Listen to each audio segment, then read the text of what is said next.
Folks, it's my pleasure to introduce to you Mr. Dick Bostdorff. How are you, sir? I'm great. How about you? You know, I'm here with a pro. This guy had his own farming TV show, and so I'm learning from the best right now. But I'll tell you what, there's a real big reason. Of course, we all love tomatoes, and anything in this area probably that has tomatoes in it, just more than likely probably came out of one of your inventions, and it's just really cool what you got here. Thank you. It could have. You know, and when I came back here, I was like questioning the whole thing, but actually explain a little bit about this lighting system. And I'm going to let you here in a couple of minutes here just, take off back here and show that it's incredible what you have back here. But give us a little lowdown of how this all happened.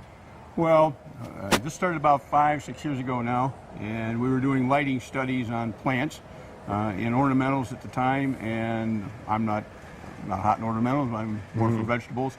And when I was going to Ohio State, one of the professors down there in the late 40s had come up with the idea of using strobe tube lights, not strobe lights, because then you can strobe any light you want to. Right. But this is made up of strobe tubes, and we can take a look. I'll take one apart for you if you wish. And he found out that he could take pot mums and change the flowering significance of pot mums from no flowering to flowering with a simple flash. And when they were doing this commercially, it was long, long rows of 100 light bulbs, just sucked up all kinds of energy. Well, these lights here operate on 1/10 of an amp and 11 watts. So we're not pulling any energy at all. We can operate 100 of these 24 hours straight for about $1.30. Oh my goodness gracious. So it's from an energy standpoint, this is great. And of course, the huge greenhouse industries that's coming in, we're going to have about 400 to 500 acres of new greenhouses here by this time next year in Northwest Ohio, of the European style, not the American style. This is an American style greenhouse. The others are 20 feet high. Oh my goodness. To the eave, and then they're on up from there. Well, they use a lot of energy. A 100-acre operation like that can use upwards to 30 megawatts, which would be what? Going to the consumer. Would be going to consumer. Well, Right. that's coming off the grid. Right. And all these people are moving out of Canada for two reasons. One, energy costs.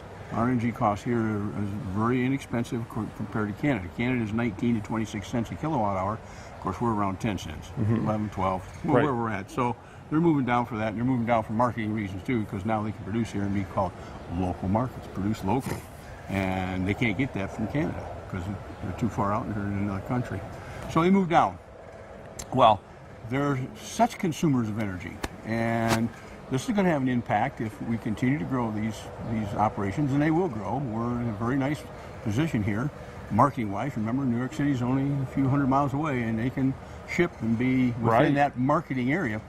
And from that standpoint, then they'll locate where the flatland is at. Well, where's the flatland? It's not in New York. Right. It's not in Pennsylvania. Midwest, right. It's right here. It's in Northwest Ohio. And so they can come up with these areas, and they tie themselves into a given market. The one in Coldwater, Michigan is tied into Myers. Okay. That's their major source of where they're shipping to. The one in Delta is tied into Kroger. Oh, and wow. they have another one in Wapakoneta, and I'm not sure who they're tied into. And you got another 100 acres going in at Firelands, where the old Firelands was, up in Huron County. And so, anyway, as these people come in, then we're going to have to be a little concerned about our own grid. Sure. You know, we see First Energy in here, and they're having their troubles with their plants. Right. And yet, if you look down the road very far, and we don't do something about the energy they're consuming, we're going to need those plants. Right. Somebody's going to have to produce the energy for these things. So there we go. And so that's what all the lighting started out to be. Trying to take a look at plant growth. We do make them earlier. We're doing the seedlings, and you're going to see the seedlings in a minute. This was all seedlings here. Sure. And these are going to the field. We can pick up 10 days earliness by strobing these things with the lights for the first 6 weeks, and it carries into the field. Which is you got to take us. You got to show us these monsters. I'm going to grab the camera here, and I'm going to just let you do your thing, because, folks, I'm amazed. These are the nicest tomatoes I've ever seen.